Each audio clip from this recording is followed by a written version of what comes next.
Today's Expert Process Podcast. Do you know that it takes 10,000 hours to master any subject? Welcome to the Expert Process Podcast, where we cut the time to mastery in half with our seasoned pros. And now, from Atlanta, Georgia, broadcasting worldwide. Here's your resident expert, Durante Smith.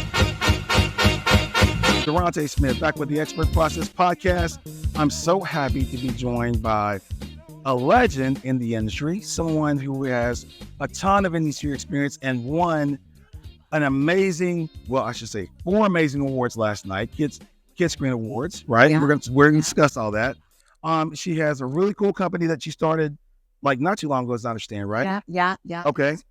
It was Citizen Kids, my company. It's part of Citizen Skull Productions, Okay. which started to do really unscripted and horror films. Oh, okay. We'll get into that too. So Citizen Skull, right? You can't start going and pitching kids stuff with Citizen Skull. You gotta branch that out. Yeah. So hence the birth of Citizen Kids. Gotcha. So Gotcha. yeah. So everyone, please, a big round of applause wherever you're sitting at home.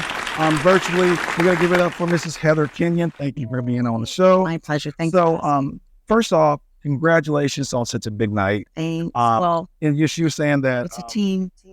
it is collaborative, right? Yeah. That's the number one thing. Number one lesson, film, Yes. animation, Video. team. TV. You get hired by being normal, likable, you Right. do the work, Like, nice. oh my You gosh. don't that goes Long ways, doesn't it? long way. But yes, so super huge team. Mattel, give it up for them, and my co-creators Manjal and Lisa. That you Yeah, and yes. So this great. is how this whole thing works, Okay. guys. So understand when you're at an event like this, you have opportunities to meet so many different types of people. I always say you never know who you're sitting next to, right? You can't afford to be rude. You can't afford to be nasty, right? So it's one of those things where it's like, always try to be on your best behavior, really, because you might rub somebody the wrong way that could be an executive at a studio, and then you've blown your shot, right? Yeah, it always pays, and the thing is a pet peeve of mine is people that are really rude to assistants. Oh my gosh, yeah. Because that assistant is about to become the next coordinator, which Sure. is going to become the next manager, That's right. which is going to become the next director, That's right. which is going to become the next senior vice That's president. right. That's right. So you really don't know. And it's not being fake nice to Right. everybody. It's Okay. being really authentic and really what do you do? Yeah. What do you like to do? What do you want to do in the future? That's what right. do you, and just because it takes so many different facets of the industry to get anything done Yes, it does. that, what a person wants to do is a great information for you to have because you don't know how it might fit in to what you want to do in the future. That's right. And some personalities get along great. Yeah. And some people don't, That's and it's you need to know, but yeah, always be nice. You never know who's going to end up where. Right. Try to answer your email. I try. I know. I'm better on LinkedIn, to be honest with you. Yeah, I know I've left some people out in the past. I'm not saying I'm perfect, but, Yeah. it's just general respect and general true interest in what people want to do and That's right. where they want to go, That's right. because it all feeds in to help you get where you want to That's go. right. To What is collaborative? done. Yeah, I think the biggest thing to me about events like this that you see, the like you guys project, Deepa Anoop, right?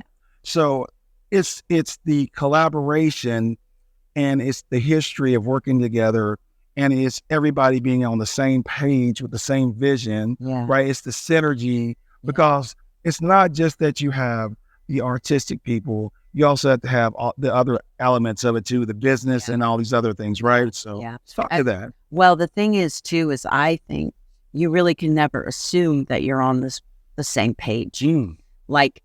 The worst things that have happened to me is where you're assuming, you're going to go talk to that guy, and then you're going to talk about him with that and that. We're all on the same page about what you're talking to that Right. person about.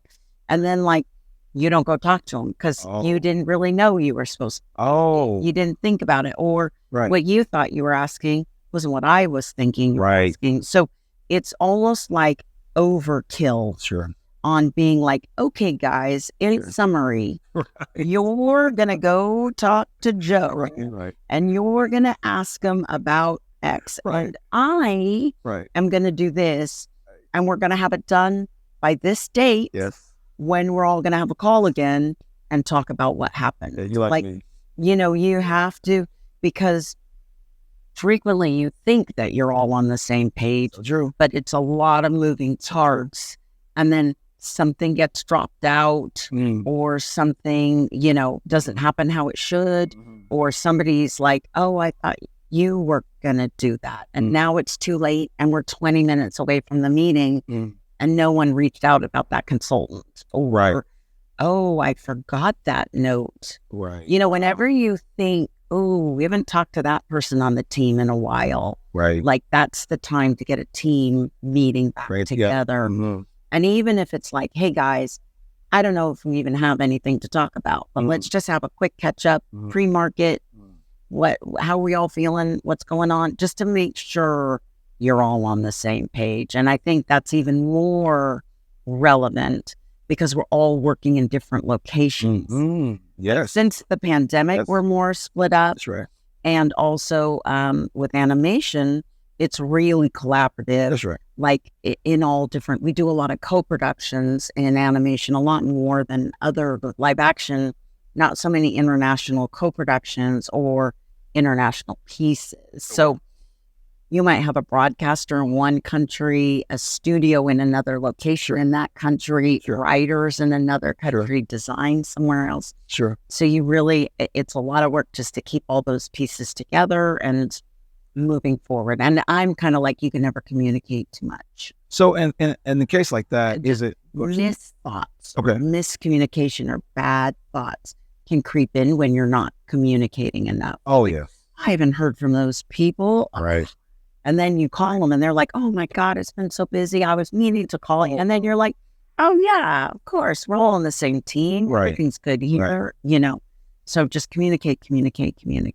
So I was going to ask you, like, in a scenario you just gave, the servicing companies, right?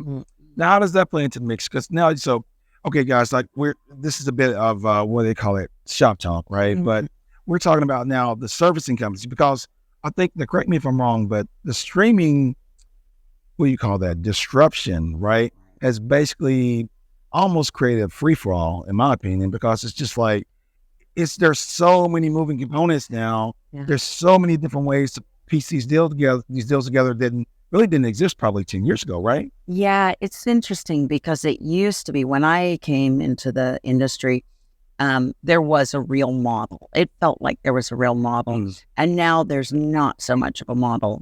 So I think we could look at that in a really negative way and be like, there's not a model, there's not a roadmap.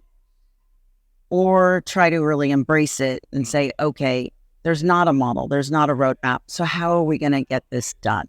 How are we going to pave that, you know, that road? And it's basically, I think of getting a show done as a pizza. Right? Pizza. And to get to your 100% financing, it's a slice. Slices, So, and you need to bring all those slices together into a whole pizza, you know, before you can go, right? So if you are one individual creator and you go directly to Cartoon Network or directly to Warner Brothers or directly to Netflix or Paramount, you know, Nickelodeon, you individually can sell your idea to them and they're going to fund it 100%. But they own the IP. They own the IP, but you get paid for every episode, and then you also get a percentage of all the back end. And the thing is when you do that, well, you have Disney marketing, you have Disney shelf space, you have Nickelodeon marketing, Nickelodeon shelf space. Like you think of everywhere where you see SpongeBob. Those are all like relationships they have, and that's worth. Yes, they own the IP, but you get a percentage of all that. So that's worth it. You know what I mean? Now, if you're going to do a co-production, it is piecing those pieces together. So maybe I have a broadcaster in Europe which means I need a studio in Europe, and they all bring funding. Okay. And then maybe you need a distributor that's going to bring a little bit more funding. And then maybe your studio will do the pre-production, but not that middle animation. So that's another place you could have somebody come in as an investor. So, maybe there's toy advance or toy money. That was Mattel with you guys, right? And so Mattel optioned the idea from us, and Mattel owns Deepa Anoop. Oh, yeah. So So that's another model, right? But there again, you're in business with this mega company, super well known. I think someone from Mattel can tell you better, but it's something like they sell a Barbie every 30 seconds or something crazy like that.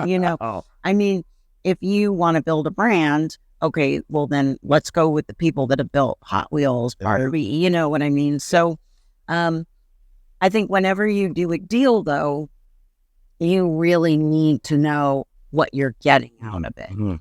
Yes. Because I find sometimes people are like, they want to do a deal and they get so excited about doing a co-production deal or this or that, or and they start bringing in partners, and those are all those slices getting cut up smaller and smaller and smaller. And you really have to know, what am I getting in exchange? Right. So you can't have 3 producers doing what you do. Right. Because now you've just cut your piece. That's right. Unless it's like, one partner has worked with this broadcaster before. Yes. In which case, now you're more apt to sell your show. Yes. Because that broadcaster is going to look at that producer and be like, we've worked with you before. Yes. You get how we do things. Yeah. With these people now don't need to learn, because you're going to tell them and they'll feel more secure. So that's a reason to bring in that producer. That's what you're getting. So you just have to know what everybody's bringing to the puzzle and make sure there's not duplicates, because it's all splitting up those pieces, and it's hard work getting it all together. It's like house cards. It's like herding cats. Oh, it is. Yeah.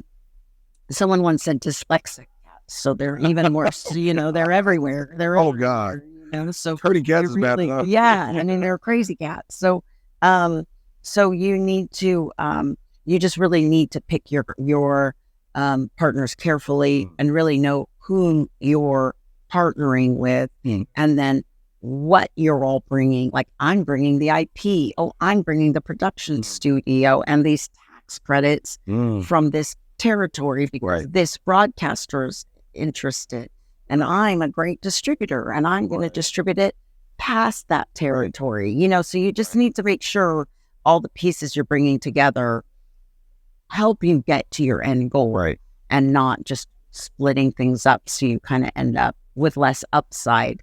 Right. It's all hard work. Right. So at the end of the day, you might as well get paid. Might as well get paid. So now on your side of it, are you a showrunner? No.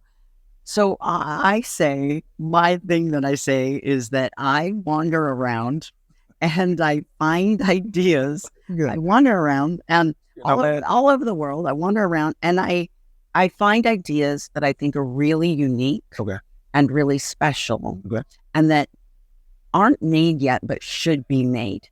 Like there's a space for them in the market, or they're just unbelievably adorable, or they're really cool. So I wander around, I find great projects, and then I figure out those pieces of the puzzle to bring to the table, to then bring them to the market, to start showing to people and hopefully getting it all financed and on screen and put together.